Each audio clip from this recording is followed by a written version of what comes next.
Exactamente.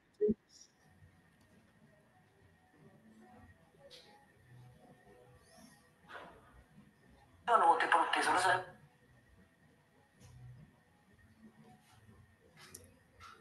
Bueno, parece que Tapen no tiene buena conexión.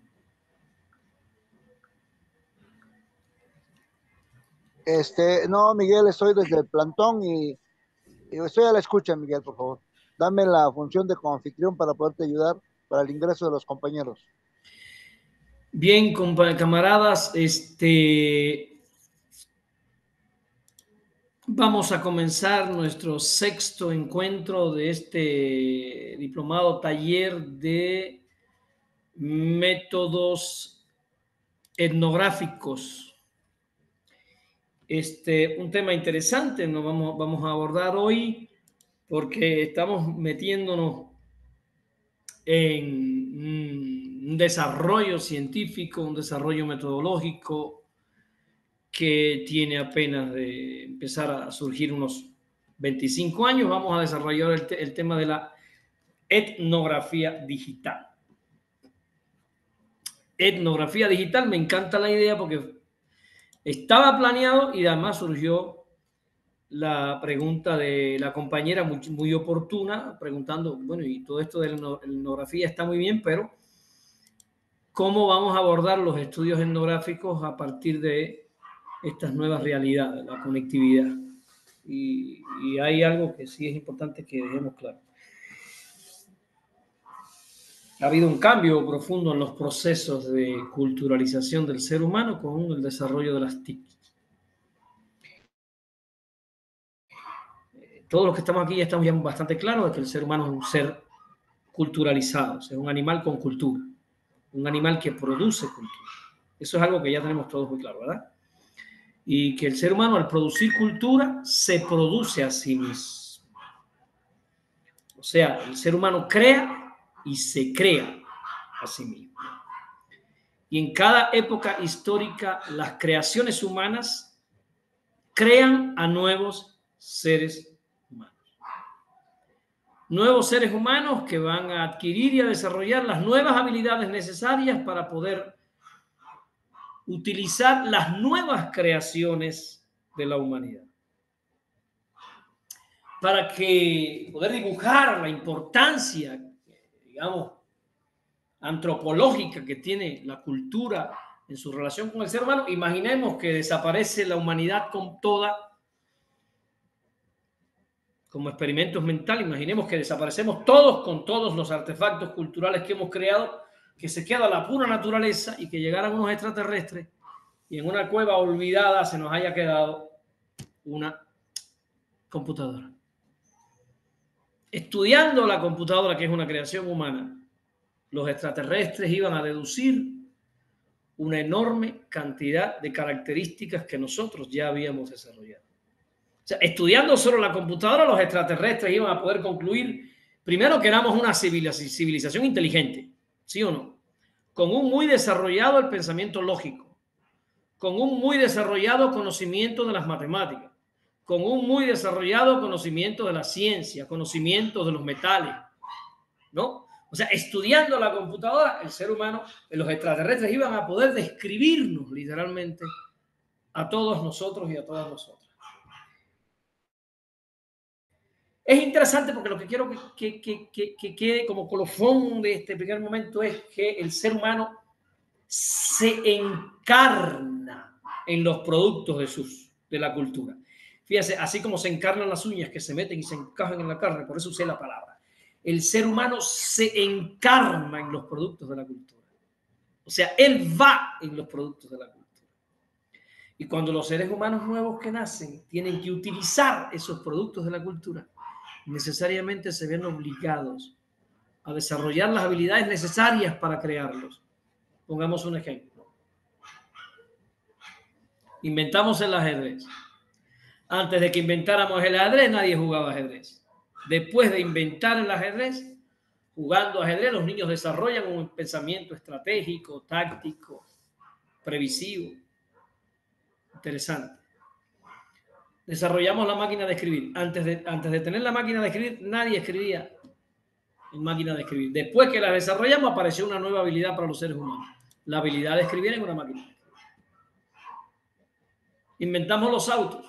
Antes de inventar los autos, nadie manejaba. Después de inventar el auto, inventamos la habilidad de manejar, la capacidad de manejar. Inventamos un conjunto de reacciones neurofisiológicas que se desarrollan frente a un timón. Fíjense cómo creamos cosas, pero en la medida que creamos cosas, creamos también un nuevo ser humano, con nuevas habilidades, con nuevas capacidades, con nuevas conexiones neuronales, con nuevas reactividades, con nuevos gustos, con nuevas disposiciones. Cierro esta primera parte aquí. El hombre crea y se crea. O pueden escribir, el hombre crea la cultura y la cultura crea al hombre. El hombre produce el mundo en el que vive. El hombre produce al hombre que va a vivir en el mundo que él produce. Y si quieren ir más lejos, pongan con mayúscula abajo, el hombre es Dios. Que sería la conclusión más contundente. Ah, bien. Por eso el tema de hoy es tan fundamental y tan importante. Porque el hombre ha creado las tecnologías de la información y las comunicaciones. Y ha cambiado literalmente el mundo. Yo ahora mismo estoy dando un curso y ustedes están a kilómetros de distancia, escuchándome, viéndome, tomando nota. Hace 30 años esto era una utopía. Nadie hubiera pensado que esto hubiera sido posible. Hace 60 años nadie se hubiera imaginado que esto hubiera sido posible. De manera que hay dos cosas que quiero que queden claras. El hombre crea la cultura y se crea a sí mismo. Y en segundo lugar, al crear las comunicaciones, el hombre crea una ruta, una vía para intercambiar culturalmente. O sea, ya los intercambios culturales no son face to face, como ocurrió cuando Colón llegó a las Antillas o cuando el asesino, violador y ratero Cortés llegó aquí a la Náhuatl. Face to face eran los intercambios culturales antes que se desarrollaran las TICs. Después del desarrollo de las TICs, se ha complejizado la producción de lo humano porque el intercambio de cultura se ha digitalizado. Así lo pueden poner. El intercambio de conocimiento se ha digitalizado. El intercambio artístico, cultural, científico, cognitivo, intercambio de entretenimientos, etcétera, se ha digitalizado. Por tanto, no podemos concebir a los hombres hoy en día solo formados a partir de los procesos culturales tradicionales. Y aparece un elemento fundamental de la autora que vamos a trabajar hoy, Christine Heine, una psicóloga británica que es pionera, no la única, pero es la que vamos a ver hoy, pionera en el estudio de la cultura digital. Con una obra publicada en el año 2000 que se tituló precisamente Etnografía Virtual. Ella propone en su obra Etnografía Virtual, Christine Heine propone repensar la etnografía o actualizarla si ustedes quieren, para estudiar el Internet como una forma de cultura, una forma de producir cultura y también como una forma de práctica social, de praxis social. Si alguien tiene alguna duda o le queda algo por ahí de que praxis no puede ser digital, pues piensen en este taller que estamos haciendo nosotros. Ustedes dan sus clases face to face con sus niños, ¿sí o no? Eso es una forma de práctica pedagógica en el aula. Bueno, yo estoy haciendo una praxis digital con ustedes. Y pudiéramos discutir, eso no está escrito, pero podemos discutir si lo único que yo intercambio con ustedes es información. O también se incorporan valores y sentimientos en estos intercambios digitales.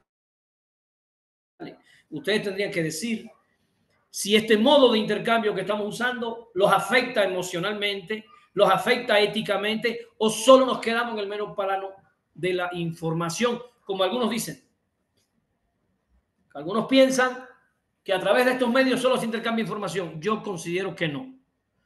Yo pienso que a través de estos medios hay un intercambio entre seres humanos. Hay intercambio personal. No face to face, pero sí entre personas. Porque Reina Galvez es una persona. Me está viendo, me está escuchando, igual va y se emociona, igual va y se compromete, igual va, va y se mete en el tema y se motiva por el tema y le gusta el tema. O sea, aquí lo que estamos diciendo es que lo digital también propone o, digamos, genera no solo movilizaciones en el plano cognitivo y racional, sino que también genera movilizaciones en el plano emocional, en el plano afectivo y en el plano volitivo. Ustedes anótenlo y lo podemos debatir después. Creo que es algo para discutirse. Bien. ¿Qué es la etnografía virtual? Quiero responder esta pregunta. ¿Qué es la etnografía virtual? Pudiéramos definirla como una forma de adaptación de la etnografía clásica al entorno digital. Pudiéramos decir que la etnografía virtual intenta hacer un rastreo, un estudio, una decodificación de los signos culturales que se intercambian digitalmente a través de las TIC. Digamos que la etnografía virtual puede dedicarse o se debe dedicar también a estudiar cómo las personas construyen significados, construyen relaciones, construyen prácticas culturales en línea. Yo no he hecho ningún instrumento, no me he dedicado a esto, igual lo podemos hacer. Es interesante ver cómo ustedes a lo largo de los cursos que estoy dando construyen nuevos significados. Hay una pregunta interesante, escríbanla y después se la responden. Realmente a través de los cursos que estamos dando, algunos de ustedes que han repetido los cursos varias veces, ustedes logran construir nuevos significados sobre las cosas que discutimos. Porque si ustedes logran avanzar en lo que es pensamiento crítico, en lo que es pedagogía crítica, en lo que es hoy, por ejemplo, etnografía digital, entonces tendremos que concluir que a través de estos medios sí es posible construir significados culturales en un proceso de intercambio entre seres humanos. Y por tanto, que esto también es un espacio etnográfico. Ahí está bien. Interesante.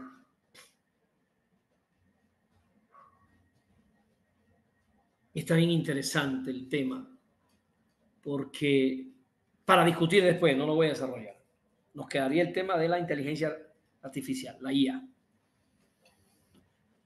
IA, producción de sentido, producción de símbolo, intercambio cultural a través de la inteligencia artificial, pero no lo vamos a desarrollar. En definitiva, lo que quería que quedara claro es que la etnografía, no solo, fíjense, no solo etnografía digital es recoger datos en internet, no, es que la etnografía digital comprende que la vida digital, los espacios digitales, la digitalización de la vida forman parte de la realidad social.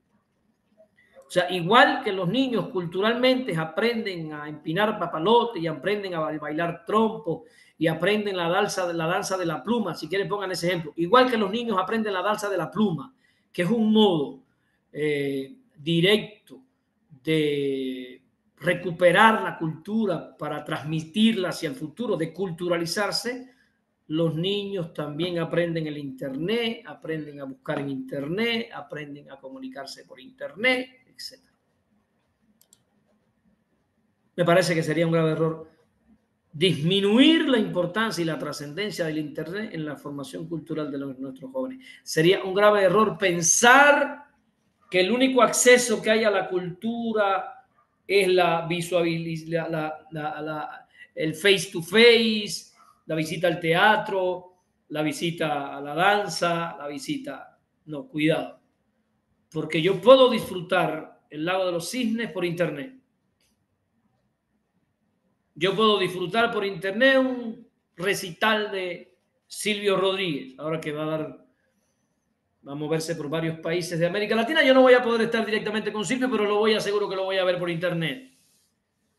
Entonces, está apareciendo una nueva forma de interacción entre los seres humanos, que es la interacción digital. Por tanto, están apareciendo nuevos aprendizajes y nuevos desarrollos. Aprendizajes digitales y desarrollos digitales. O sea, desarrollo de estructuras neuronales que se forman en los procesos de aprendizaje digital. Y yo, por ejemplo, me comparo con mi hijo adolescente de 14 años y soy un bebé. Él entra y hace cosas. Yo no tengo ni idea de las cosas que hace. Se me hace difícil. ¿Por qué? Porque me doy cuenta que él nació en una época en la que él desde pequeño está en contacto. Él es un nativo digital y por tanto su conectoma, la estructura neuronal de su cerebro, está formada en la cotidianidad de lo digital. La mía no, porque lo digital llegó cuando yo tenía 40 años. Entonces mi estructura neuronal está formada con el libro, con la toma de nota, con el análisis de texto, de forma gráfica, con la confección de mapas conceptuales y estructuras mentales para entender lo que se dice. Así se formó mi conectoma. El conectoma de los muchachos nuestros no se formó así, se formó con la computadora. Ellos piensan con estructuras diferentes a las nuestras. Es lo que quiero que consideremos, compañeras y compañeros. Entonces, no solo se trata de buscar datos en Internet o hacer exploraciones en Internet, sino se trata de comprender que la formación de la personalidad, de los conectomas, de las habilidades, de los gustos, de las preferencias de los jóvenes, están hoy influidos directamente por los entornos digitales, por las redes. ¿Cuáles son las ideas fundamentales de Christine Heine?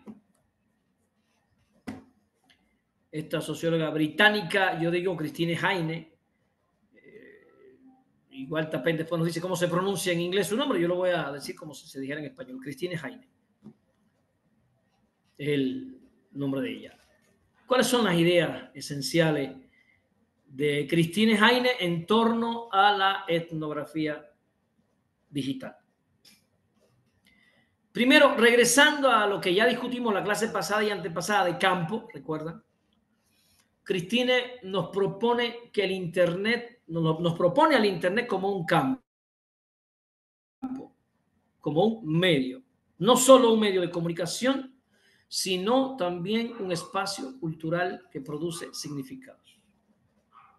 Así márquenlo. El Internet no solo es un espacio para buscar información.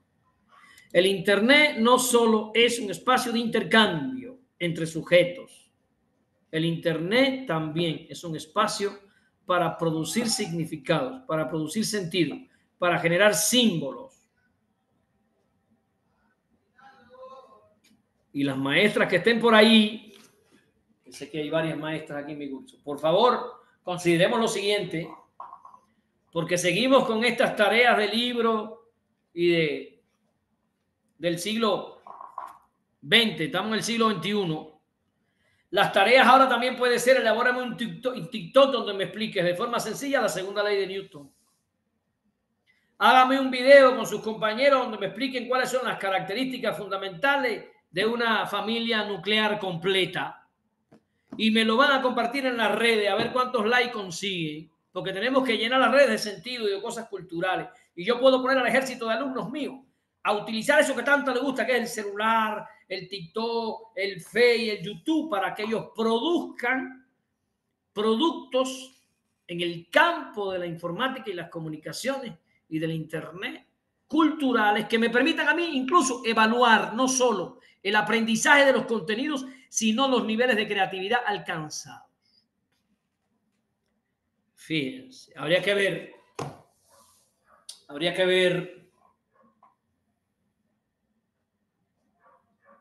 si yo dejo como tarea elaborar un ensayo,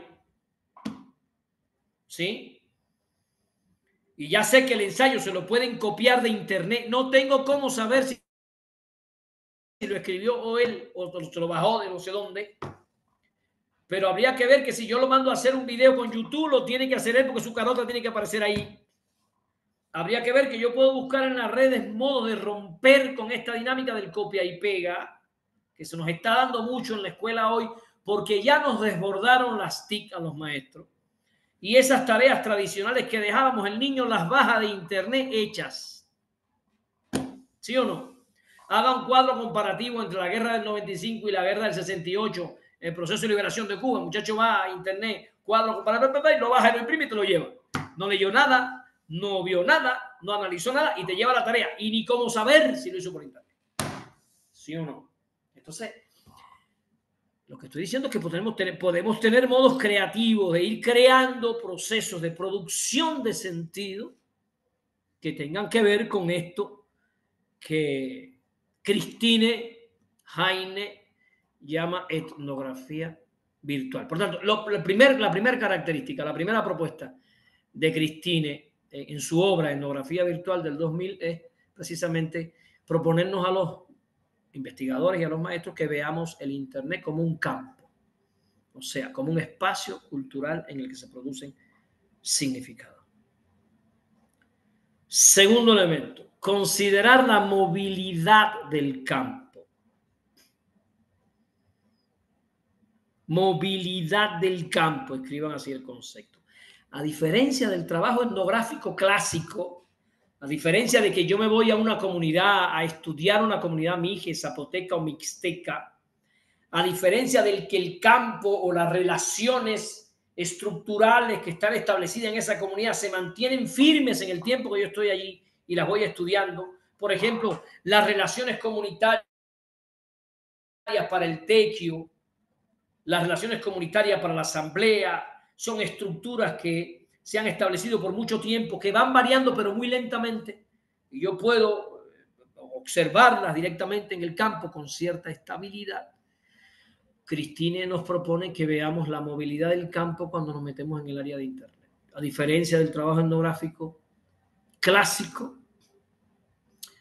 el campo de la etnografía virtual, digamos que es un campo móvil, disperso y está en red. Entonces, la investigadora, si está estudiando, por ejemplo, el proceso de construcción de la masculinidad a través de las redes, digamos que quiere estudiar el proceso de construcción de la masculinidad en muchachos de secundaria básica a través de las redes, en una cierta secundaria básica de la capital mexicana, ella va a tener que seguir a su muestra de estudio, o sea, a esos muchachos va a tener que seguirlo mientras ellos migran por todas las plataformas que ellos tienen. Y le va a solicitar a su muestra porque le dé entrada, ¿no?, a su Face, a su Twitter, a su TikTok si lo tiene, a su YouTube si lo tiene. Entonces, fíjense cómo Cristina nos propone que entendamos la movilidad del campo porque vamos a tener que estar migrando junto con los muchachos a través de diferentes plataformas y prácticas digitales para poder darle seguimiento a los estudios que estamos haciendo. Entonces, la primera propuesta de ella en su obra es que el espacio digital sea un campo, más que un medio, ¿no?, sino un campo que se puede estudiar como hacíamos anteriormente desde la propuesta de Giraud, etc. Y segundo, nos propone que reconozcamos esta movilidad del campo, como les acabo de explicar, que vamos a tener que migrar detrás de sujetos que se están moviendo en distintas plataformas para nosotros ver cómo se va construyendo, por ejemplo, solo lo puse de ejemplo, esa masculinidad. La otra característica que ella nos propone que consideremos de la etnografía digital es su reflexividad. ¿Sí? Que el etnógrafo tenga la capacidad de reflexionar sobre sí mismo, sobre mi propia participación dentro del entorno virtual, ¿sí?, a partir de lo que soy, de cómo lo veo, de cómo lo siento. Al igual que nos proponían una reflexividad en la etnografía clásica, aquí se nos propone también un acto de reflexividad. Yo voy a entrar a espacios digitales de jóvenes, por ejemplo, los maestros, en los que yo voy a encontrar cosas para mí tal vez inesperadas, incluso difíciles de comprender, a pesar de que vivimos en la misma ciudad y en la misma época histórica. Y lo último, y creo que es fundamental en esta etnografía virtual que ella nos propone, es que cuestionemos el realismo. Cuestionemos el realismo. Esta es una propuesta de ella, ¿sí? Yo estoy explicando las cosas que nos propone Christine Heine, ¿sí? O sea, para ella no se trata de revelar una realidad objetiva, ella se distancia de este concepto de realidad objetiva, sino tratar de comprender cómo las personas construyen los sentidos, los significados y los símbolos a través de sus prácticas en línea. O sea,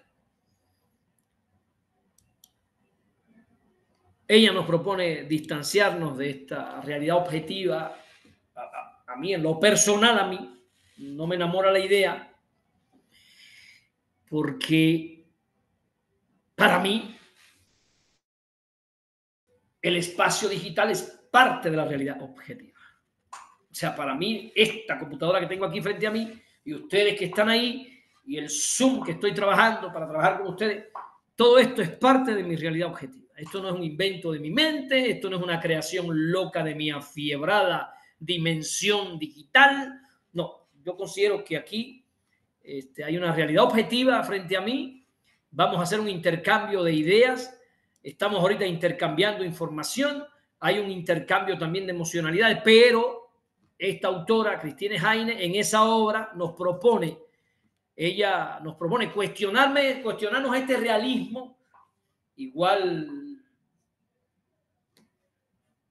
tenemos que escucharla porque no sé si ya discutí con ustedes, porque estoy dando cursos y cursos y cursos, la diferencia que hay entre realidad y cotidianidad.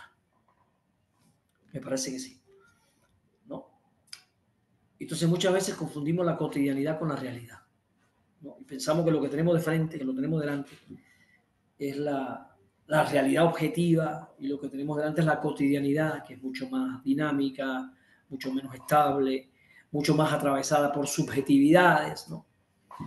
Entonces puedo ver la pobreza y los mendigos y decir esta ciudad está muy mal porque aquí están estos mendigos, hay que ver cómo se reubican, ¿no? Esto no me gusta, ¿no?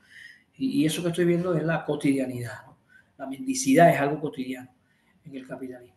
Pero las relaciones de producción capitalista descubiertas por Marx están ocultas detrás. Eso es para nosotros la realidad. Entonces, estas son 4 aspectos de lo que nos propone Christine Heine, que yo quería discutir con ustedes hoy. Ahora, si me permiten, me gustaría meterme un poco en la parte de la metodología, ¿sí? ¿Qué métodos podemos usar? Esa pregunta anótenla y vamos a discutirla. ¿Qué métodos podemos utilizar para abordar los procesos de estudios etnográficos en espacios digitales? Primer método, que me parece que es un método válido. No lo he usado, ¿eh? Yo de los métodos que le voy a hablar aquí, de los 4 métodos que le voy a mencionar, yo solo he usado uno. Los demás no los he utilizado. Primer método, observación participante en línea. Observación participante en línea. Eso lo pueden hacer con sus muchachos. ¿Cómo? Imagínense que terminando la clase, terminando el taller, terminando la exposición, yo me quedara con ustedes aquí 10 minutos para discutir su opinión sobre la clase, sobre los métodos, las ideas que quedaron más claras, las cosas que le gustaría. Yo ahí estaría aplicando una entrevista grupal por digital, estaría una entrevista grupal con ustedes, que eso es un método. La observación sería que yo desarrollara una guía de observación y se las diera para que ustedes aplicaran la observación aquí en el espacio digital. Yo no lo he aplicado nunca, no sé cómo funcionaría.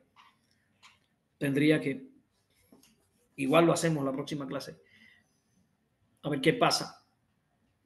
Entonces mencioné 2. La entrevista, esa sí yo la he hecho. Entrevista digital. Yo apliqué entrevistas digitales en el periodo del COVID para escribir varios ensayos de los que ya publiqué. Creo que en algún momento le hablé de alguno de ellos, donde hice un estudio sobre mujeres cabezas de familia.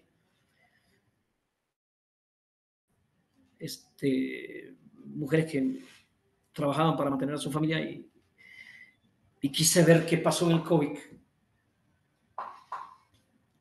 Cómo la sana distancia afectó a mujeres pobres, cabezas de familia.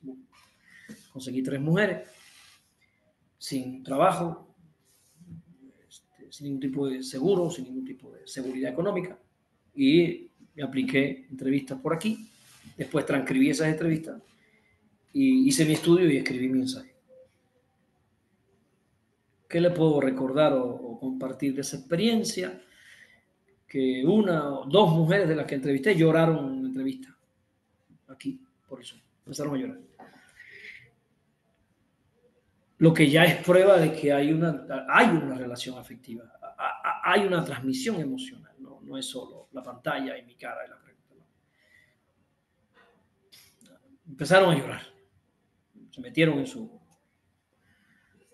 memoria emocional y se conmovieron a partir de las historias que me estaban haciendo, los trabajos que pasaron ellas con sus hijitos para poder salir adelante en sana distancia, porque la escuela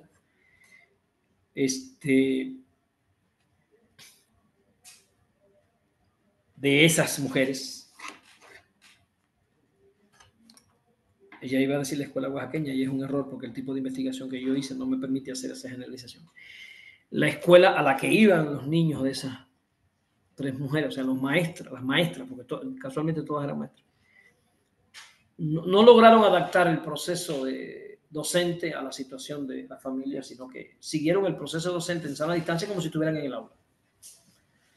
Y eso afectó muchísimas familias que, por supuesto, no tenían condiciones para convertir su teléfono en un aula. No tenían dinero, no tenían recarga, no tenían señal, etc.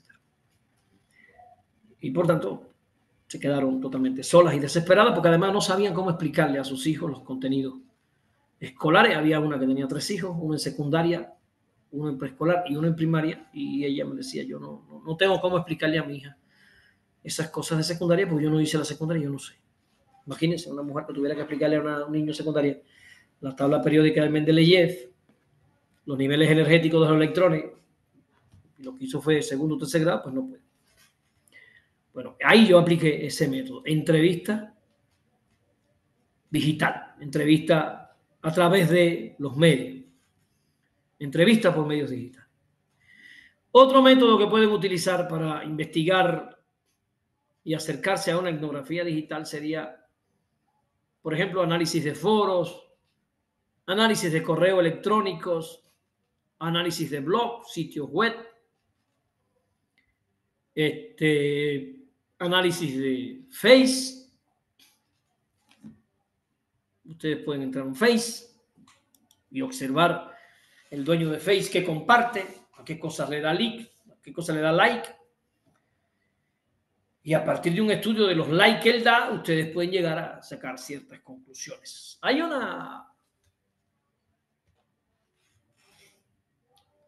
no sé si han oído hablar de Cambridge Analytica. Imagino que algunos no. Cambridge Analytica es una tecnología utilizada por Barack Obama para ganar las elecciones en Estados Unidos. Cambridge Analytica tiene acceso a la información de todos nosotros. Entonces, toma toda la información, por ejemplo, de Argelia Picasso, y viendo el Face de Argelia, viendo las redes de Argelia, viendo a qué le da like, qué hace, ella concluye que es una persona joven, de unos 35 años, que le gustan los perros, soltera, y te hacen una descripción de tu persona mejor que la que haría tu pareja que vive contigo. De hecho, se hicieron estudios y Cambridge Analytica conocía más a las personas que lo que las personas se conocían a sí mismas. Para que tengan una idea hasta qué punto el sistema, nosotros mismos que estamos aquí en YouTube y todo esto ellos lo están viendo, tienen todas mis redes, o sea, me conocen más que yo. Es un modo de hacer etnografía, es un modo de acceder a los procesos de fundación de la personalidad, de los gustos, de las tendencias de las personas a partir de estudios digitales. Eso es lo que nos propone esta autora que estamos viendo hoy, Christine Heine, nos propone a través de los métodos: observación participante, análisis de foro, entrevista por medios digitales, y también nos propone utilizar diarios de campo reflexivos sobre la experiencia del investigador. Esa técnica la quiero usar con ustedes hoy en día, diario de campo. Y aprovecho ahora para dar el disfrute del día de hoy. El disfrute de esta semana va a ser el siguiente. Vamos a hacer un diario de campo. Van a hacer lo siguiente. Van a utilizar el video de la clase pasada, que ya se los compartí, y el video de la clase de hoy. Y me van a hacer un diario de esas dos clases. El diario no es que ustedes me hagan una descripción de lo que pasó en la clase, porque es un diario. Si ustedes fueran a hacer una descripción de lo que hicimos en clase, sería una observación. Pero como es un diario, Reina, quiero que ustedes empiecen a escribir. Miguelito comenzó el tema. Yo al principio estaba intrigada porque no tenía ni idea de qué cosa era aquello de lo que se estaba hablando.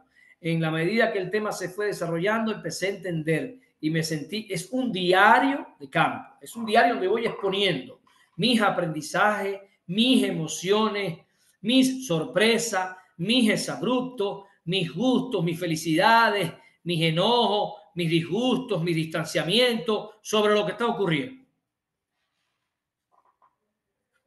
¿Ya? Quisiera un diario de campo de las dos últimas encuentros que tuvimos, el pasado y este que estamos haciendo, como un ejercicio para que podamos aplicar al menos uno de los métodos que ella nos está proponiendo. ¿Cuáles son los aportes claves que nos hace Christine Heine en esta aproximación a la etnografía digital?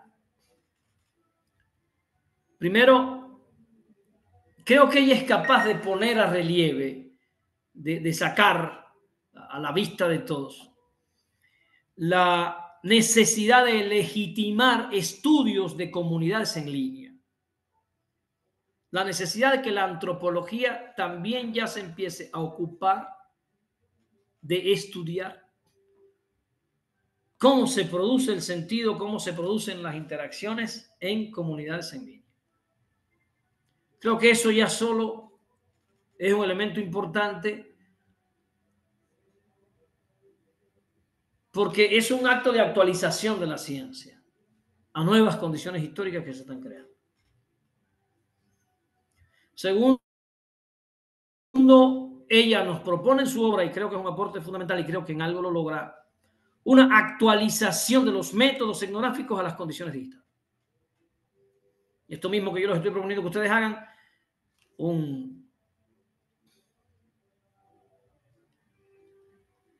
estaba dándole de alta aquí a algunos que están ahí, un diario de campo de una clase digital.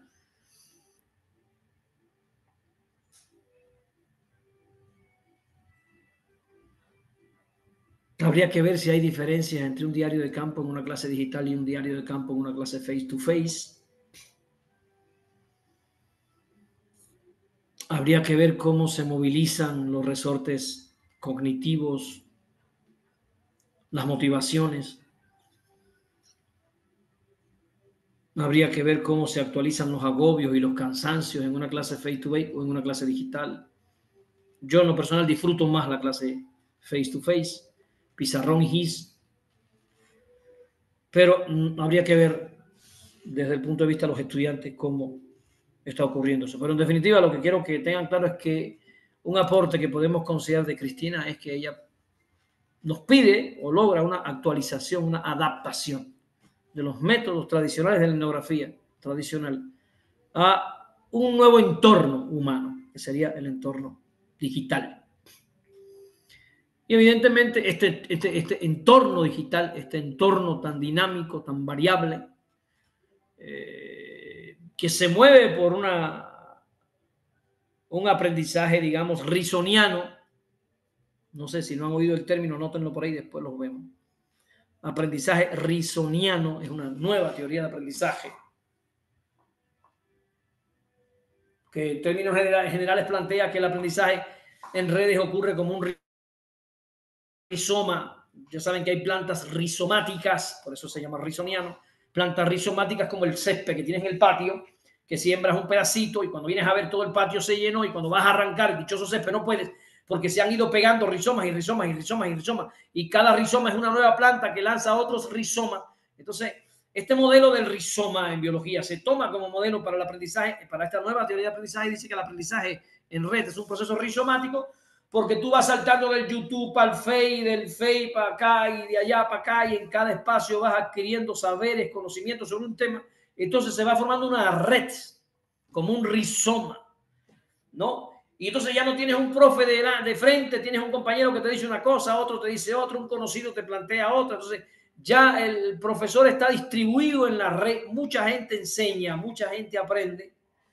Y entonces a este nuevo modelo se le llama aprendizaje risoniano.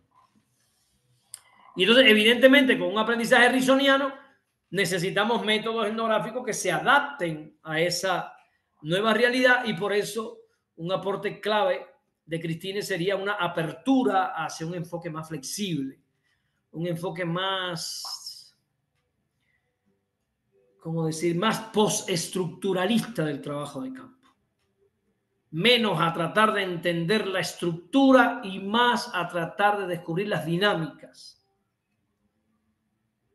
¿sí?, que nos permita entender cómo se van dando las transformaciones en los jóvenes. Espérenme, que se me va a quemar un...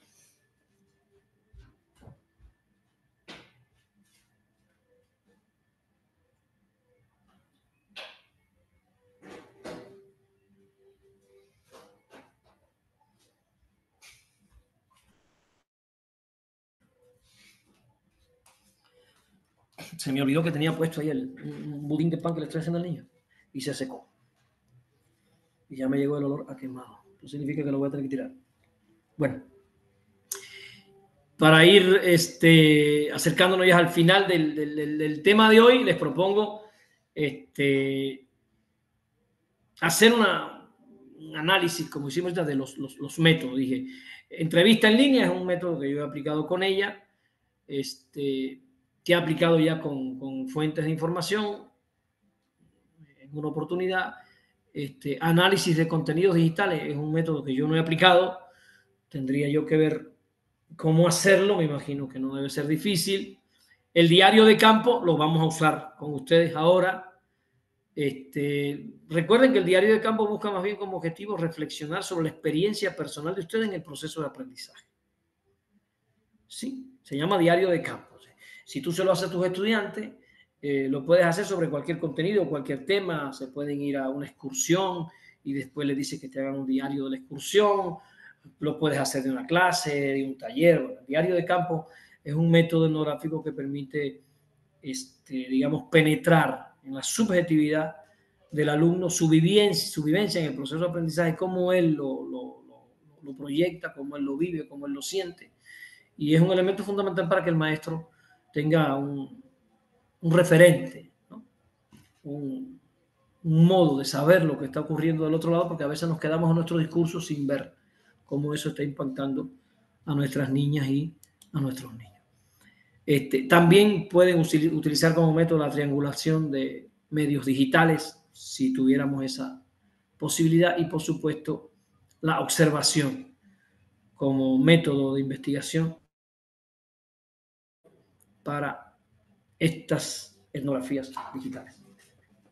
Bueno, hasta aquí, para cerrar, quiero resumir varias cosas que me parece que son fundamentales para entender cómo los métodos etnográficos se han ido convirtiendo también en una búsqueda a través de lo digital.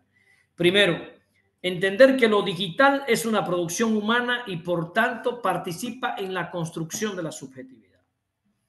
Lo digital es parte de la cultura, es parte de la creación del ser humano y por tanto forma parte de lo que ya somos. Eso es un primer elemento que tenemos que tener claro. Segundo, lo digital es un momento de aprendizaje de signos para el niño, pero también es un momento para que el niño produzca signos. No podemos ver lo digital solo como aquel espacio al que el niño va a consumir la producción exógena de otro. No podemos ver lo digital solo como el espacio en el que el niño va a ponerse en contacto con la semiótica que otro concibió. Lo digital también es un espacio para que el niño produzca semiótica, produzca sentido, produzca cultura. Para que el niño escriba, para que el niño lea, para que el niño construya los mapas conceptuales que antes hacíamos en una cartulina. Ahora hay herramientas digitales para que queden más bonitos. O sea, se puede migrar el método tradicional al espacio digital sin que haya afectaciones a la riqueza de los aprendizajes. Lo traigo a colisión porque hay maestros a quienes lo digital lo asusta. Hay maestros que piensan que como ya el niño no trae un libro en la mano, se perdió todo. No, es que también hay lecturas digitales. Yo leo muchísimo. Más hoy ya en la computadora que en físico. A veces, raramente imprimo en físico. Aquí traigo una impresión en físico que estoy revisando. Raramente, pero generalmente estudio aquí en digital. Y marco y saco el texto y voy haciendo mi resumen aparte. O sea, ya cambió, pues. No podemos pensar que hay que empezar a extrañar una época que no va a regresar. Creo que la educación se tiene que montar en las características del siglo XXI. No podemos estar tristeando por la educación del siglo XX, ¿no? Porque en el siglo XX muchachos hacían cosas y hoy hacen otras. Bueno, hoy hacen cosas que dependen de la producción cultural de esta época, hay que entenderlo. Por eso dije, es fundamental que tengamos en consideración que el espacio digital no solo es un espacio para ir a aprender, es un espacio para ir a compartir, también un espacio para ir a producir. Y eso la escuela lo tiene que asumir, a mí me parece, de manera responsable. O sea, si a mí me preguntaran, yo creo que hemos avanzado mucho en la era digital y la escuela se ha quedado atrás. Así, yo les diría que tenemos una escuela hoy más diseñada para el siglo XX que para el siglo XXI. La escuela nuestra sigue en el siglo XX con las aulas del siglo XX, con los libros del siglo XX, con los métodos del siglo XX, con las tareas del siglo XX. Estamos en el siglo XXI. Y entonces los maestros, la única opción que tienen es quitarle los celulares y quitarle toda conexión con internet para que el maestro se pueda visibilizar. Porque el maestro no ha logrado avanzar solidariamente con las redes, sino que ve a las redes como un peligro, como una competencia, como una distracción. Por eso dije, compañeras y compañeros, las redes no solo son una distracción, las redes también son una herramienta de enseñanza, de aprendizaje y de culturalización. Las redes no son malas de por sí, las redes son una herramienta. Lo que define su impacto en la juventud va a determinar los objetivos, el maestro, los métodos. Somos nosotros los que definimos qué tipo de red queremos que nuestros muchachos tengan. Porque a veces hay gente quejándose de las cosas malas que hay en la red. ¿No? Pero es que en la vida también hay cosas malas y sin embargo tenemos las escuelas ahí metidas en la comunidad donde están las cosas malas, donde está la droga, donde está la delincuencia. Y en medio de todo eso tenemos la escuela y tenemos que salvar la escuela. Yo pienso que la misma postura tenemos que adoptar con la red. No se trata de meter la cabeza en un hueco como el avestruz, se trata de actualizar los métodos pedagógicamente, didácticamente y etnográficamente para avanzar con una escuela que ya hoy tiene que actualizarse porque el siglo XXI es el siglo de las comunicaciones. Yo creo que me parece un gravísimo error una escuela que esté desactualizada totalmente e intentando resistirse al cambio. Seguimos con la clase de GIS y pizarrón.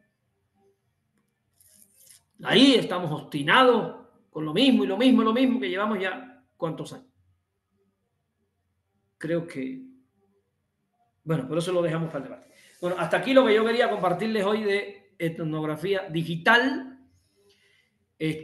Vamos a dar un espacio para preguntas y respuestas. Voy a agarrar una servilleta para secarme con una calor inmensa.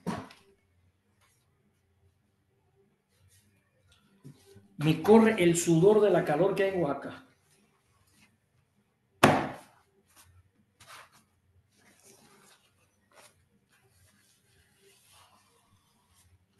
Bien, compañeros, vamos a organizar la participación de preguntas, reflexiones. Miguel, ¿me escuchas? Perfectamente. Perfecto. Bien, Te compañeros, escuchamos y te vemos. No, no te vemos. el reto que me propone acá el doctor Miguel acerca de la posibilidad de conocer cuál es la pronunciación más aproximada del apellido y del nombre de Christine Hain. Hay una regla en inglés que la letra I, la letra E al final, no suena. Como decimos like, no decimos like, no decimos like, no decimos love, pues decimos love. Bien, entonces yo creo que la pronunciación más aproximada es Christine Hain. Bien, compañeros, pues después de esta pequeña cápsula cultural, pues hacemos la invitación para aquellos que quieran participar. La línea de participación sería pensar en esta aporte que hace el doctor Miguel, la desmistificación de que las redes sociales solamente son carga, prejuicios, sino que también son una oportunidad para el aprendizaje. Que bueno, que se suman al reto del aprendizaje, para la construcción de los ambientes del aprendizaje, para la posibilidad de la construcción de sentido del contenido que se da en clase.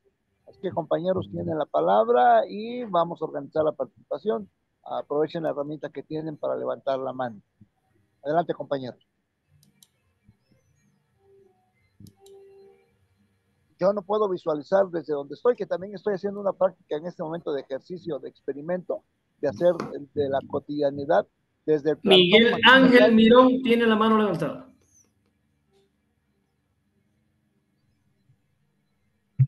Bueno, buenas noches a todos y todas. Aquí, sobre todo, más preguntas, no creo. A lo mejor que los vaya escuchando también a los demás. Sería un análisis con respecto a lo que tú estabas mencionando, que los mismos docentes no toman en cuenta o rechazan las TIC, los medios digitales. ¿Por qué? Recuerdo que en la maestría donde estuve, que se especializó en tecnología educativa, mencionaba la brecha digital, esa categoría. Hay demasiada o sigue habiendo, ya que pues no hay ese acercamiento y si nos vamos a la cuestión del trabajo del docente, no hay esa formación para utilizarla. Nos han dejado en varias ocasiones, y digo toda la estructura oficial y la parte sindical también, nos han dejado solos y hazle como puedas, así como cuando entraste al magisterio de que aquí está tu grupo, aquí está tu libro, hazle como pueda, tengas formación, normalista, upenista, lo que sea, o seas ingeniero en sistemas y no sepas nada. Eso es algo que tenemos que tomar en cuenta, hacer un análisis, ya que los mismos compañeros seguimos repitiendo ese tipo de situaciones de rechazo en vez de utilizar ese medio, aunque sea el celular, lo más sencillo que sea el celular. Bueno, digo sencillo para mí, que me he metido más ahí, pero se entiende que alguien no lo domine.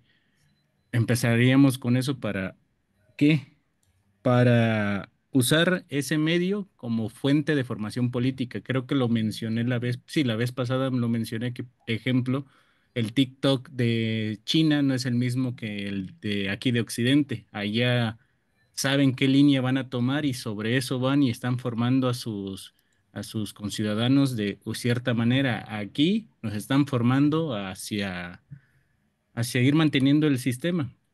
Pero nosotros, con las ideas que tú mencionaste y otras más que pueden salir al momento que te entres a dominar las TIC, hay muchas opciones. O sea, la imaginación es el límite y ahorita con nuevas tecnologías eh, y la inteligencia artificial podemos hacer milagros. La otra cosa, retomando lo que había puesto acá,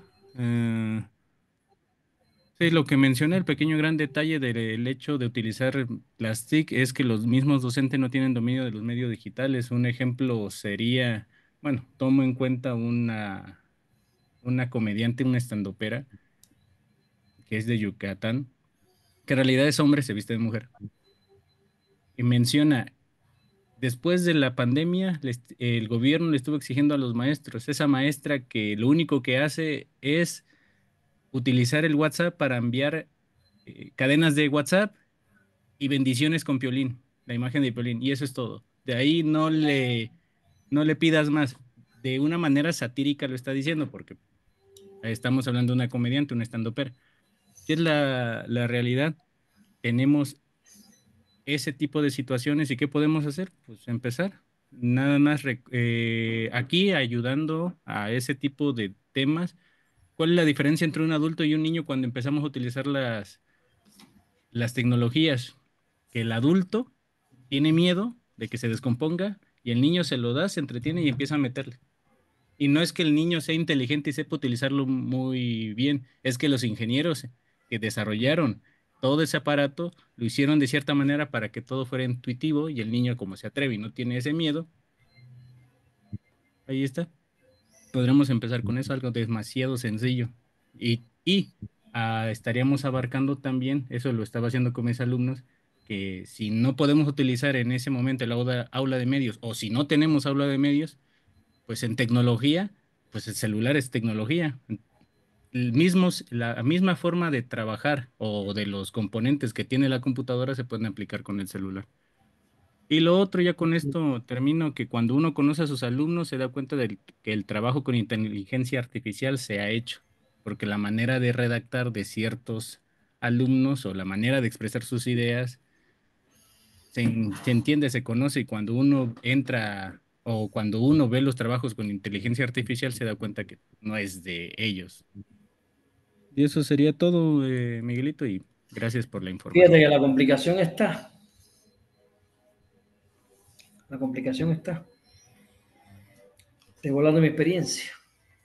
Yo soy maestro de maestría. Tengo un grupo de 50 alumnos, a los que muy pocas veces he visto face to face. Trabajo con ellos a través de plataformas. ¿Sí? El conocimiento real que yo logro de mis alumnos es mínimo comparado con el que yo lograría si estuviera en un aula con ellos frente a frente. Porque además considera que una gran parte de los alumnos que dan clase conmigo en la maestría están casi todo el tiempo con la cámara apagada. O sea, algunos tienen la cámara abierta, la mayoría tiene la cámara apagada. Y le dices, por favor, las cámaras tienen que estar abiertas, es una exigencia que yo tengo, pero me dice, sí, pero yo la tengo rota. ¿Qué haces? No le puedes decir nada. No tengo internet, la tengo descompuesta, tengo mala conectividad, bla, bla, bla, y está la cámara apagada y él está lavando los trastes y tú dando tu clase. Y apaga el micrófono. O sea, lo que sí tenemos que estar claro es que las redes imponen a la educación un reto totalmente diferente a la face to face y que puede haber modos en que los estudiantes te entreguen falsas producciones de sentido, con bajadas a internet o copiadas a internet que tú no te des cuenta. Y además, con 50 muchachos tienes que revisar 50 ensayos de clase a clase. Doy clase el lunes y doy otra clase el martes, de lunes a martes. No, complicaciones. Yo prefiero buscar otras formas de tarea donde ellos no se puedan copiar. O sea, prefiero buscar diseños de actividades donde a ellos se les haga más difícil bajársela a internet, como esta que te estoy diciendo, ¿no? Aplica una entrevista, mándame la entrevista de la persona, haz tal cosa y ya ahí los tengo trabajando, ¿no? O explícame el resumen de ese libro, pero quiero que me lo expliques por un video. No quiero que lo escribas, quiero que lo subas a YouTube a ver cuántos likes recibes. Y ahí los pongo, pues, y entonces ya los obligas a un poco ir moviéndose de lo presencial a lo digital. Porque a partir de lo que te he dicho todo, te das cuenta que lo digital tiene otras cosas que lo presencial no las tiene. Te mando un abrazo. Sí, Miguelito, dos puntos ahí para reforzar lo que mencionaste. Con respecto a lo que comentaba, era en educación básica, porque en mi caso estoy en Adelante, adelante, Miguel. telesecundarias. Sí, en mi caso estoy en telesecundarias y ahí se nota lo que mencioné, que si un Sí. alumno lo descarga, su redacción es sumamente diferente. Ya a nivel prepa, universidad, posgrados, ya es otro punto. La otra, ya como opciones para aquellos compañeros que quisieran tener a qué programas serían buenos para aplicar lo que tú mencionaste, o las redes sociales todas, Facebook, Instagram, TikTok, eh, YouTube, estaría muy bueno para que se grabe y incluso lo transmitan en vivo y hay muchas opciones, la imaginación es el límite. Gracias.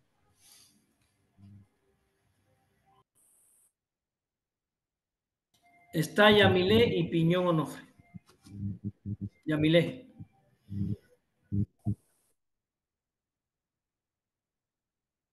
Hola Miguelito, buenas noches. ¿Sí me escuchan? Sí, perfecto. Correctamente. Es que voy en carretera, por eso no pongo la cámara. Bueno, mi participación va en tres ideas. La primera, nosotras, un equipo de trabajo y yo, durante la pandemia, hicimos como varias entrevistas y una pequeña investigación justo sobre la forma en que se estaba planteando la cuestión de la educación, que era a través de las plataformas. Entonces nos encontramos como con varias sorpresas porque había varios municipios o varias comunidades muy cercanas a Acapulco que no tenían luz. Entonces, la verdad fue muy bonito descubrir cómo las maestras y los maestros, a pesar de todos los obstáculos, eh, lograron impartir sus clases. Algunas acudían a dejar copias para que hicieran los trabajos, de manera semanal o de manera mensual, o bueno, se las ingeniaron. Todo eso lo registramos y lo convertimos como en un tipo cómic o manga que lo tenemos hecho.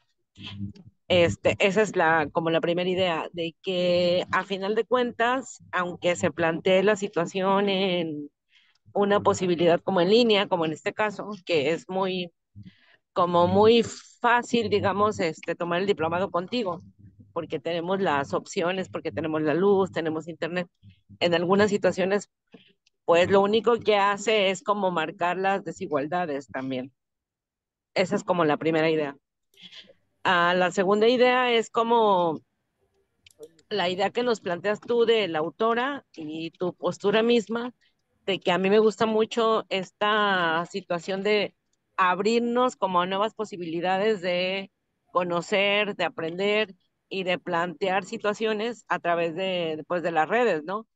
Y de que los chicos y las chicas pues son realmente creativos para hacer como esas situaciones, como presentar cuestiones que en un momento dado no nos imaginábamos que pudiera ocurrir, pero que sin embargo, pues ocurre. Y la tercera, pues nada más es eso, la cuestión de la apertura, que me parece lo más importante, porque muchas veces por prejuicio o por miedo, como a la época actual, pues nos negamos como a esas nuevas posibilidades que surgen y satanizamos situaciones que a final de cuentas nos pueden dejar como aprendizajes o nos pueden facilitar procesos, como en este caso que yo rescato mucho, ¿no? De que yo estoy en Acapulco, tú estás en Oaxaca y sin embargo puedo tomar estas clases que, como en algo que comentaste, pues de manera personal a mí sí me genera situaciones emocionales muy importantes y que me ha hecho reflexionar y aprender muchísimo y me genera situaciones de como de estar pensando y de estar indagando más. Bueno, en ese sentido va mi participación. Gracias.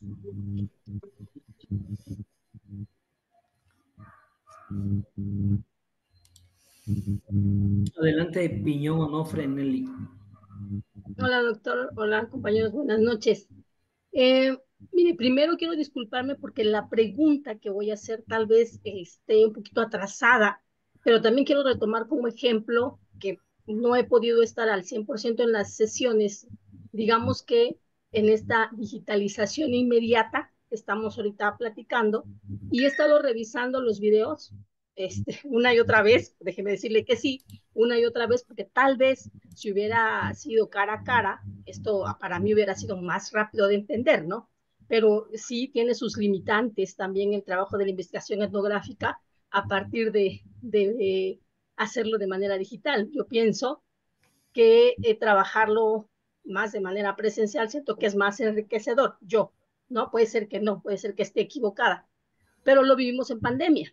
En pandemia hicimos parte de una investigación que tal vez no sabíamos que era una investigación etnográfica digital, pero que hicimos varios tipos de trabajo. Por ejemplo, yo leí uno de sus ensayos donde hablaba usted acerca de el por qué reprobar o aprobar a los estudiantes, que estuvo bastante polémico, ¿no? Y por ahí hubo un documento que hizo usted y bueno, bastante bien.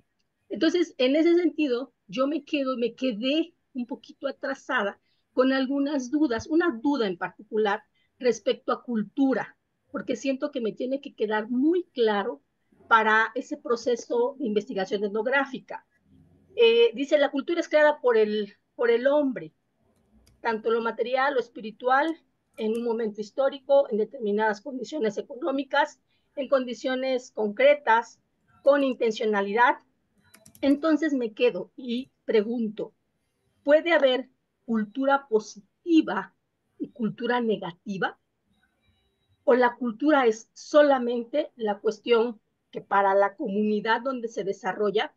Estuve leyendo esto de la pelea de gallos de Gali, déjeme decir que me sorprendió también, que para ellos pues es su cultura y es algo que ellos lo ven como parte buena de sí, ¿no?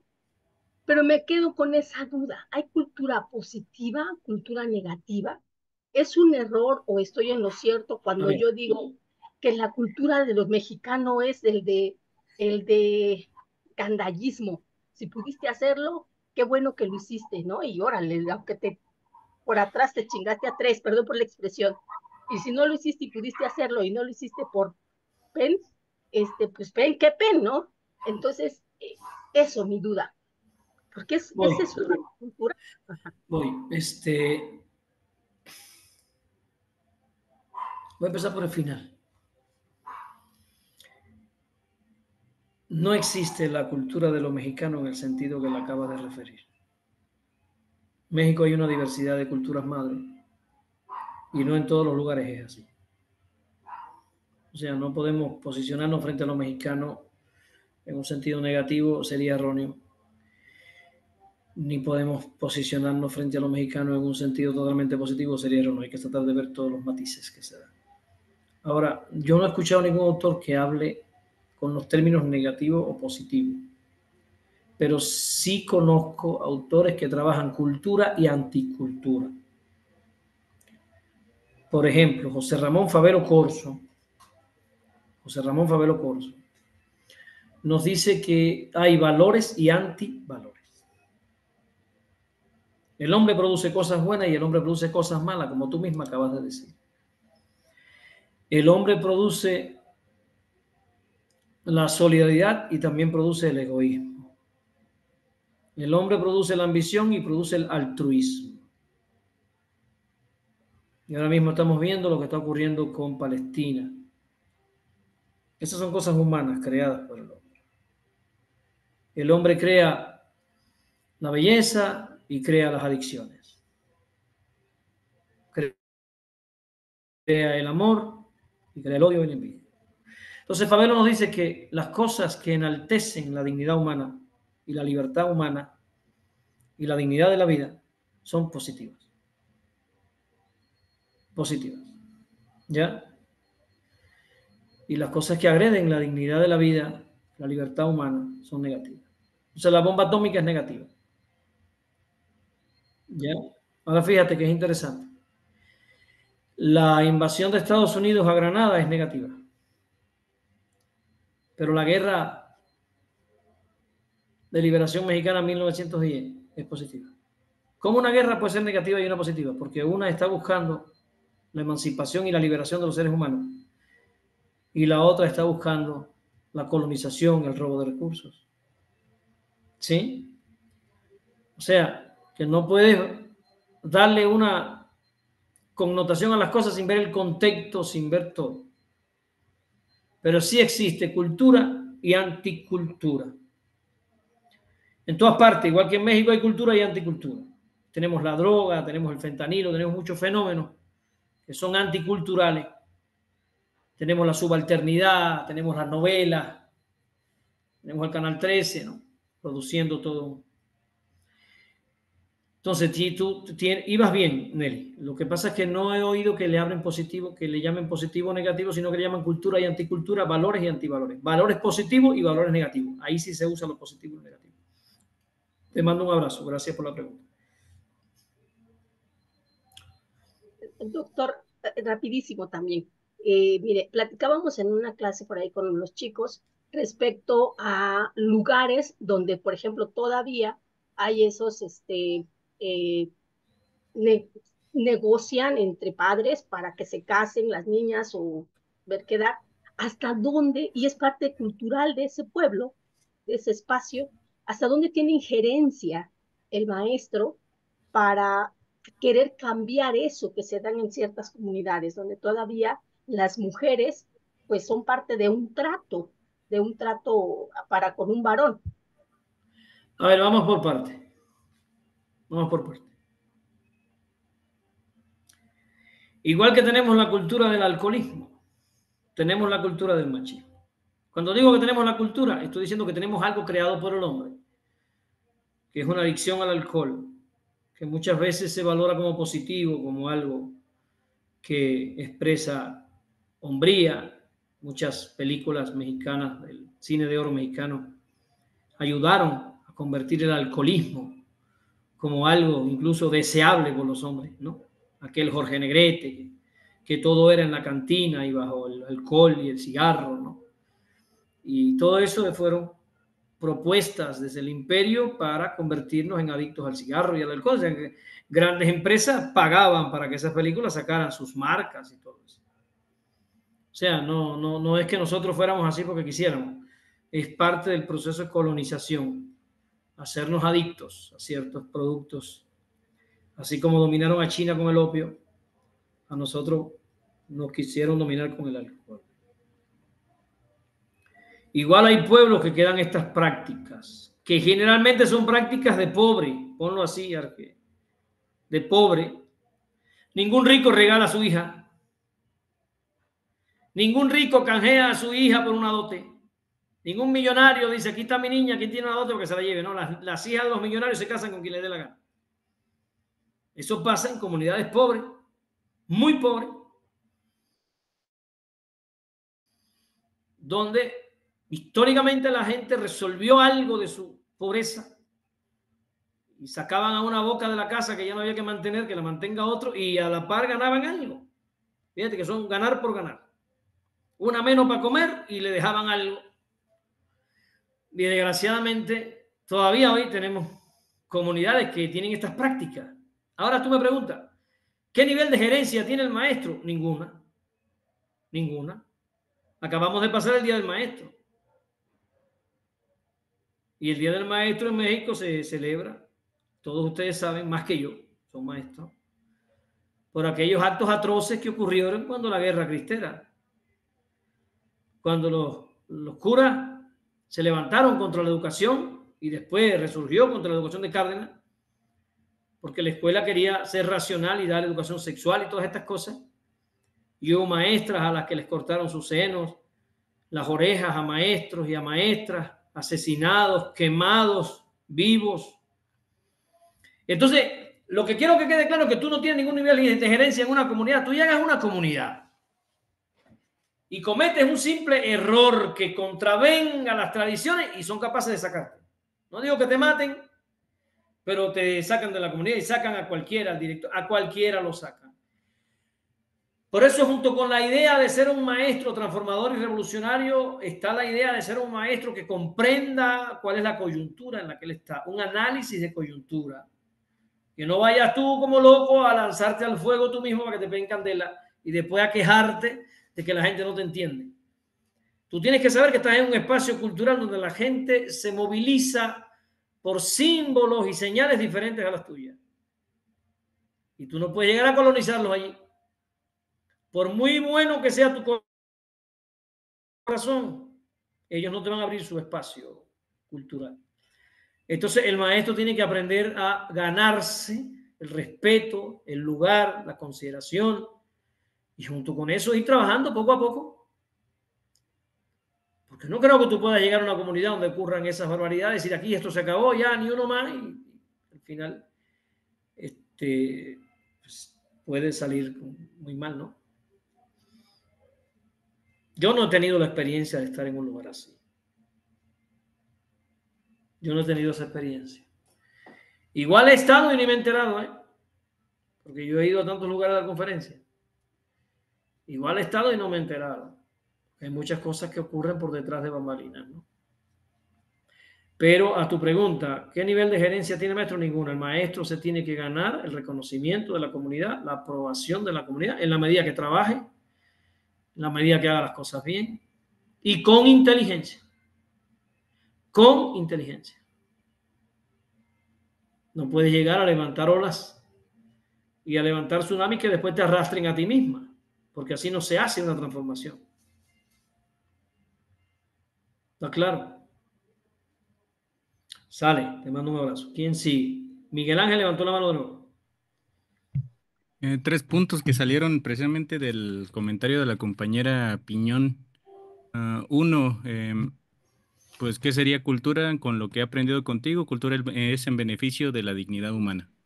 Todo lo demás no es cultura. Segundo, Ponle la dignidad de la vida. No lo dignidad. resumas a lo humano, porque también las tortugas, también las especies, también el medio. Porque es que nosotros somos naturaleza. No estamos en la naturaleza, somos la naturaleza. Y por tanto, la dignidad nuestra incluye la dignidad de la naturaleza. Fíjate qué interesante, porque a veces pensamos que la naturaleza es como algo que está distante, un polo opuesto a lo humano. No, es que nosotros somos naturaleza. Y por tanto, si yo defiendo la dignidad mía, ahí va incluida la de las tortugas, la de las lagartijas, la de las vaquitas marinas, la de las ajolotes, todas estas especies, porque al extinguir a esas especies me estoy extinguiendo yo.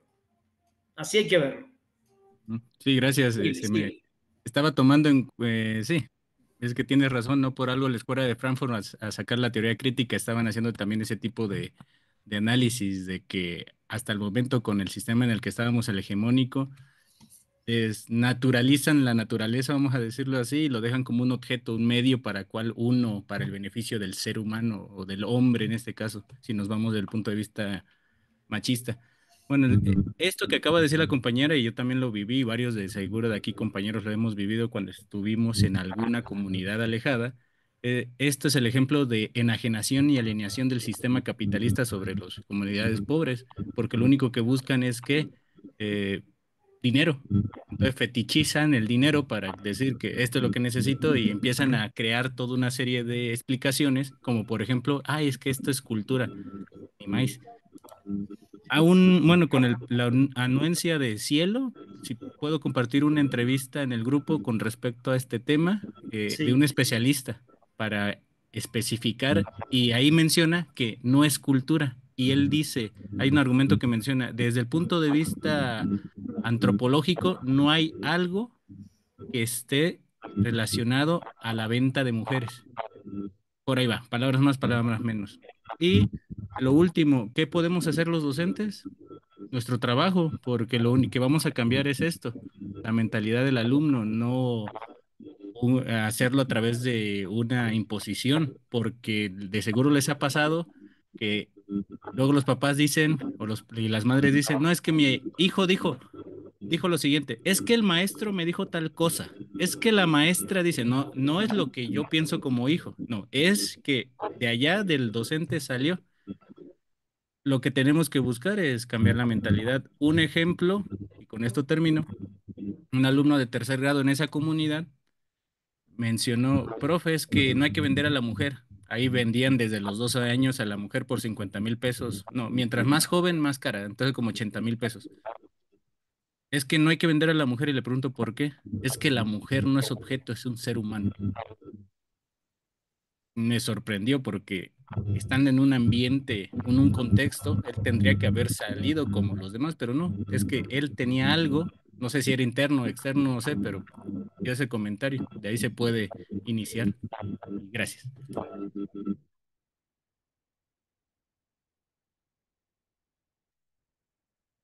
Zuleima, adelante. Sí, gracias. Como estábamos viendo acerca de los medios digitales, sí me gustaría compartir varios elementos que rescaté de la ponencia. Yo pienso que cuando los docentes nos cerramos a esta cuestión tecnológica, a los avances, a los medios digitales, estamos cometiendo el error de desfasar el proceso de enseñanza-aprendizaje natural que hay en estos tiempos, porque ahorita las generaciones, creo que ya pertenecen a la generación T, ¿no? La táctil. Y ellos viven con los medios digitales, independientemente de que nosotros queramos reconocerlo o no. Cuando nosotros no lo reconocemos, entonces cometemos el error de no visibilizar algunas cuestiones que se dan día a día. Pero entonces, hacer una apertura a estas formas digitales es importante para que nosotros podamos conocer a nuestros alumnos y también reconocer cómo se dan muchos de sus procesos. Quizá antiguamente se hacían de una forma, pero actualmente ya existen muchísimas formas de utilizar estos medios para poder ir reconociendo varios elementos. Yo he utilizado varias formas. De hecho, yo trabajo en una telesecundaria. Son comunidades rurales. Me sorprendió que a pesar de ser comunidades rurales, marginadas, me di cuenta de que muchos de mis alumnos ya tenían celular, pero lo utilizaban para jugar el jueguito de moda que está ahorita, que es el Free Fire. Entonces ya tenían el celular, pero para ver otras cosas. Entonces empecé a indagar acerca del uso que le dan a las tecnologías y entonces empecé a ver algunos temas, tanto positivos como negativos, acerca de la tecnología. Por ejemplo, en los aspectos positivos, pues sí, yo lo he usado y porque tengo mi grupo 3 años, desde que empezamos en primera este año, empecé a abrir espacios de diálogo. Me di cuenta que cuando tú le das la apertura a los jóvenes, si tú le das esa confianza, ellos te escriben y tienes oportunidades de establecer espacios de diálogo, porque si ellos no le entienden a una tarea, te escriben, te mandan audios o te mandan fotografías y te dicen, maestra, disculpe, ¿cómo se va a hacer aquí?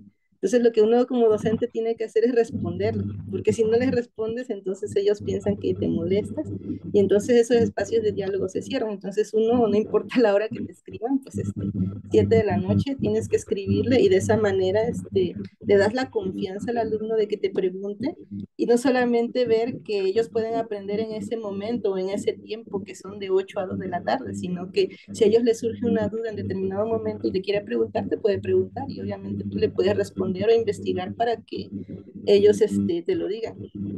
Otro es de que el celular, y hay muchísimas aplicaciones que son para celular, y esas aplicaciones nos pueden servir a nosotros los docentes y les podemos enseñar a los jóvenes a utilizarlo. Por ejemplo, con mis alumnos hemos trabajado con el audio, el WhatsApp. Hemos trabajado a hacer podcasts con simplemente el audio del WhatsApp. También en el WhatsApp está el famoso Meta, que es la inteligencia artificial del WhatsApp. Ahí también en el WhatsApp existe una aplicación para hacer entrevistas. Ahí se establecen las entrevistas, se hacen una encuesta y ya ellos van eligiendo las opciones múltiples y es facilito, ellos lo dan nada más, creo que también lo hemos utilizado en este grupo, también se lo he aplicado a mis alumnos. Y otra herramienta que he utilizado mucho con ellos y justamente se refiere a esta cuestión etnográfica, es que les he mandado a sacar fotografías de su entorno. Por ejemplo, cuando hemos hecho trabajos acerca del contexto, empiezan ellos a hacer documentales acerca de sus carreteras, de la naturaleza, del relieve, y en lugar de andar haciendo dibujos, entonces podemos trabajar fotos digitales. En alguna ocasión, una directora me dijo, alguien tiene fotos de contexto, ahorita justamente ahorita con la NEN que estaban pidiendo un diagnóstico, alguien tiene evidencia y todo eso, entonces yo agarré la de mis alumnos y se las envié. Qué hermosas fotos, me dice la maestra. Realmente le dije, no son mías, son de mis alumnos. Pero ellos me habían enviado información valiosa acerca de su comunidad. Lugares a los que yo quizá no voy, pero sé que existen porque ellos lo evidenciaron. Por ejemplo, ríos, montañas, algunos animales que hay allí. Porque ellos, por medio de las fotografías y los videos, me han enseñado parte de su realidad. Esos son aspectos, pues, positivos que nosotros podemos trabajar. Además, pero si nos vamos a la cuestión negativa, también me he dado cuenta que las mismas tecnologías podemos analizar nosotros esos usos negativos que hay de las tecnologías en la comunidad. Por ejemplo, yo me di cuenta de que muchos de ellos en mi entorno de la comunidad utilizan el famoso meme o los memes. Toman fotografías y entonces lo hacen como a forma de bullying, los mandan a los grupos y es muy común hacerlo. Ahorita está de moda tomar fotos y hacerles caras y mandarlos como forma de hacer bullying. Entonces, cuando nosotros no nos damos cuenta que los jóvenes sí utilizan las redes y cómo lo utilizan, entonces invisibilizamos eso.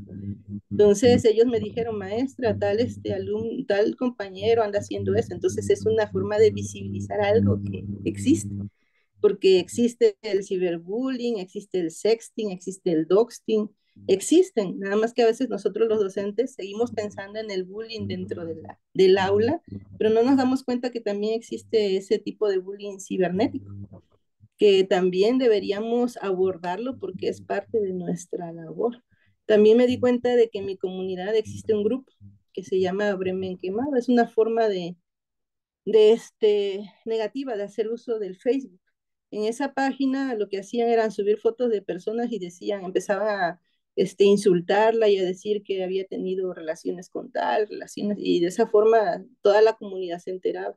Entonces yo les decía a mis alumnos, esas páginas no hay que seguirlas, hay que denunciarlas y ustedes deben de salirse de ahí. Pero si uno no se sumerge en ese mundo digital, entonces nosotros cerramos los ojos a algo que ya existe y que nos va superando si nosotros no lo usamos y no nos damos cuenta de esa realidad de nuestros alumnos. Porque por muy marginada que sea una comunidad, por ejemplo la mía, ya las tecnologías están a la vanguardia. Esa es mi participación, doctor. Uh-huh. Excelente, Zuleima, excelente, excelente, excelente. Miguel Ángel. Un agregado, ya que mencionó lo de la compañera Zuleima, muy claramente explicó la cuestión de las aplicaciones. El lado oscuro de las aplicaciones es que no hay nada gratis en Internet y si es gratis, entre comillas gratis, el precio es nuestra información personal. Así que la sugerencia ante cada uno de nosotros y de nosotros hacia los demás es de que a conciencia descarguemos las aplicaciones que vamos a utilizar y si las vamos a borrar también hay que tener en cuenta que cada cosa que guardemos, que descarguemos, si no la borramos desde el celular o yendo a ciertos atajos, la información se queda ahí y empieza a generar basura, por así decirlo. Esa es una, váyanse a ciberseguridad, les va a ayudar mucho y aquellos que quieran, tengan un poquito de tiempo para ver qué tan mal está el internet o de qué manera lo utilizan, busquen dark web, dark de oscuro en inglés y web de lo que ya sabemos. Van a encontrarse muchas cosas que incluso algo tan sencillo como subir la información de sus hijos, hijas, la van a pensar y van a poner seguridad porque hay tanto pederasta, por ejemplo, que, hacen una cadena de fotos y le empiezan a subir. O sea, se van a sorprender mucho. Eso sería como un agregado. Gracias. Sí, eso que yo les comenté de Cambridge Analytica es una realidad. Y hoy está mucho más desarrollado con ella. Todo lo que tenemos en las redes, ellos lo saben. Todo, te conocen muy bien. Bueno, jóvenes, tienen un disfrute para la próxima semana, que sería el diario de campo, y nos vemos el próximo sábado. Nos vemos el próximo sábado. Me imagino que muchos van a estar todavía en su movilización. Como son más los que están acá, yo digo, seguimos normal y subimos las grabaciones que la puedan ver en la movilización. Y los que quieran ir leyendo o informando sobre el tema próximo, la semana que viene nos toca el tema de autoetnografía. Autoetnografía. Para que vayan leyendo y el debate se mueve. Nos vamos y nos vemos. Recuerden, nos vemos en la victoria. Con cuidado en el plantón, compañeros.